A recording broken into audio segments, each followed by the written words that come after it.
კაპიტან თამარა, სალომემაც ახსენა ახლა რომ კი ქართული ოცნება ხდება რომ თუ ის ამ არჩევნებს წააგებს, ეს ალბათ იქნება ქართული ოცნების პოლიტიკური არსებობის დასასრული, იმიტომ რომ მართლა რთულად წარმოსადგენია ბიძინა ივანიშვილის გარეშე რა შეიძლება პოლიტიკურად როგორ შეიძლება იარსებოს ქართულმა ოცნებამ.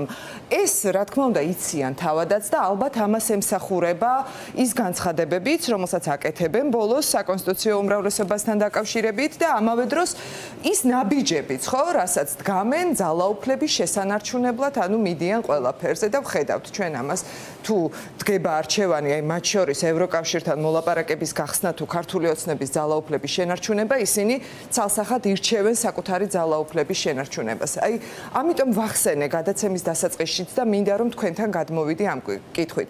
გასაგებია ქართული ოცნების დღის წესრიგი, რა არის ოპოზიციის დღის წესრიგი, მაშინ და რამდენად ადეკვატურია ის და რამდენად ასახავს ჩვენი მოქალაქეების დღის წესრიგს აი ამ ვითარებაში. მადლობა, საკმაოდ რთული კითხვაა და კომპლექსური პასუხი შედება. მას პირველი და მარტივი პასუხი ამაზე არის ის, რომ ოპოზიცია ლაპარაკობს სიმართლეს, იმიტომ რომ დღეს თუ თვალს მივადევნებდით სესიაზე ოპოზიციის გამოსვლებს, ყველა გამოსვლა ორიენტირებული იყო არსებული რეალობის აღწერაზე, იმაზე თუ რა პრობლემების წინაშე ვართ და საზოგადოებისთვის იმის ჩვენებაზე, რომ ხელისუფლება საერთოდ დაცილდა ადამიანებს. ახლა შემთხვევითი ხო არ არის, როდესაც ფასებზე ლაპარაკობენ. უფრო მარტივად და გასაგებად რო ვთქვათ, ხინკალი ლარი რო ღირდა ერთი წელი, დღეს 3 ლარი ღირს, ხო? ამაზე ვლაპარაკობთ და ამ გაჭირვებაზე ვლაპარაკობთ.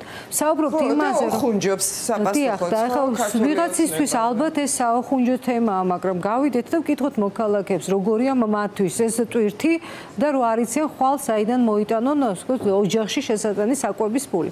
ეს ერთი ნაწილია. მეორე, მართლა მარტო კვებაზე რო არ ვილაპარაკოთ. შემთხვევითი არ იყო დღეს ყველა ქალი თითქმის გამოვედით და იმ ქალების პრობლემებზე და ბავშვების პრობლემებზე დავიწყეთ ლაპარაკი. მე მინდა გავიხსენო ამ მოწვევის პარლამენტში გაეროს ბავშვთა ფონდის ხელმძღვანელი ატარებდა გასწავლო გასულებს პარლამენტის წევრებისთვის. სიმართლე გითხრათ, პირველად ძალიან გამიკვირდა, რაში მჭირდება ბავშვის უფლებათა კონვენცია, ვინ უნდა მასწავლოს.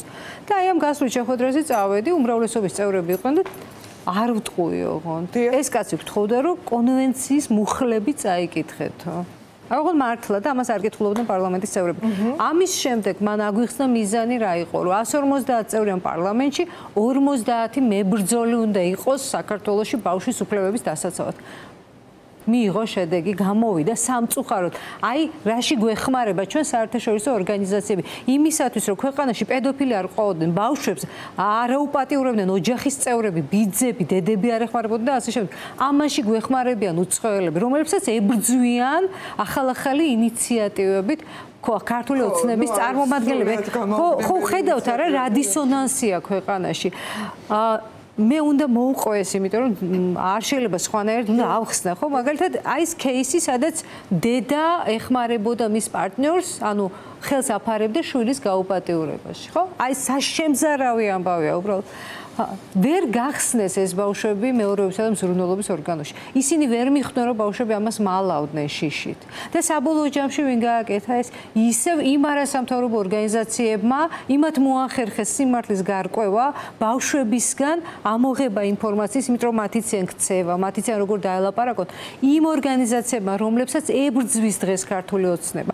ამიტომ ქართული ოცნება ებრძვის ყველაფერს, რაც მის ინტერესებში არა, რაც გამოავლენს პრობლემებს და ძირითადად რა თქმა უნდა მიჩქმალვით პრობლემების. ძალაუფლების შენარჩუნებას ემსახურება. და რა თქმა უნდა, შემთხვევითი ხო არ არის სალომეს შეფასება, რომელიც ამბობს, რომ საბოტაჟს აკეთებენ და ახდენენ ევროპული ინტეგრაციის პროცესის, იმიტომ რომ დღეს 3 პროექტი ჩაარიხინა სამნაბიჯთან დაკავშირებით.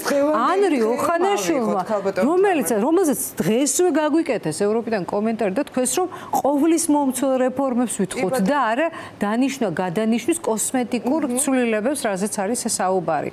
კარგით, ვთქვათ, ღიზიანდება ქართული ოცნება, როდესაც მარტო საერთაშორისო ორგანიზაციებზე აპელირებით ვსაუბრობთ ჩვენ.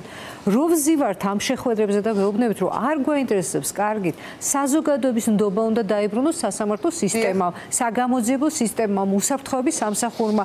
მოდით აი ამ ვერსიას გთავაზობთ, ისეთ ვერსიას გთავაზობთ, რომ არც ერთი არ წერია, არც არასამთავრობო ორგანიზაციების მოსაზრებებში, არც საერთაშორისო ორგანიზაციების, მაგრამ არის გამოსავალი კონსტიტუციის ფარგლებში.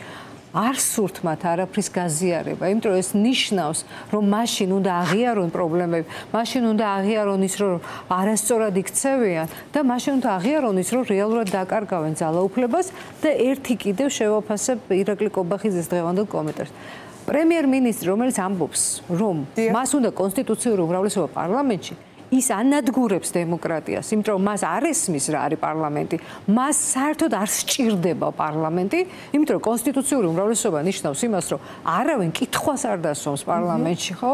რაღაცა და ვერც გაიტანს რაღაც ოპოზიცია თავის გასატანს. ეს ხო ნიშნავს, რომ კობახიძეს სახელმწიფოებრივად არც დემოკრატია უნდა, არც პარლამენტი უნდა, მას უნდა ბიძინა ივანიშვილის ერთპიროვნული მმართველობა.